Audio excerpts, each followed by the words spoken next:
Koro EPRA en parastatal wan wachung' wan kaka nyapara. Koro we regulate all energy sector. Obed stima, obed mo, petrol, kata obed LPG gas. Kendo wan mwami licenses jok matiyo kod gimora mora malure kod teko. Awachon teko mar stima, awan kod teko mar mo, main petroleum, kod teko mar gas. Kendo wan mwachiwo licenses ni parastatals moko mantie energy sector. Kaka Kenya Power wan mwamigi leseni margi, magitiyo kodo. Kidhi ketrako wan mwamigi leseni.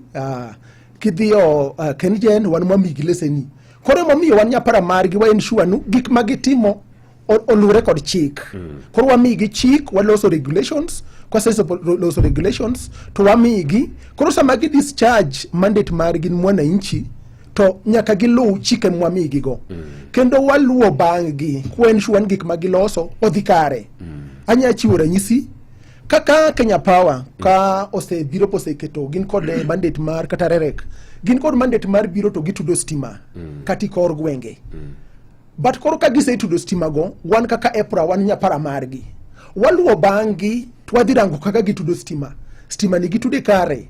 Koro ka gise kakwedo ko gitude kare to ntie kumu mwamiki. Kata wanyalo penalize gi. The same lure nyaka kod kaka koro KPLC ketrako nyaka kenjen. Kata mafuta sama koro KPLC distribute mafuta wan mwamigi license to ensure kwamba mafuta ni obedo distributed iyo makare. Kendo liters michiwo dhano en makare. To mafuta michiwo kata madhano uso en mafuta maler, ok en mafuta mochido. Koro wan kaka EPRA wan nyapara watumo gimiluongo ni technical and economic regulations mar energy sector. Koro anything malure kod power, malure kod teko stima wan mwachung'ni. Ma jok matiyo kod mamtumo distribution, transmission distribution go mago wan mwachung'ni.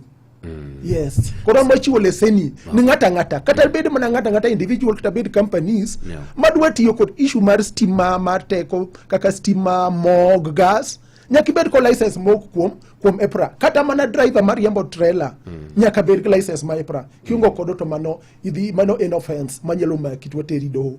Kata bed mana tractor no. Beda installation petrol station to mora nyaka bed ko leseni mar EPRA. Okay.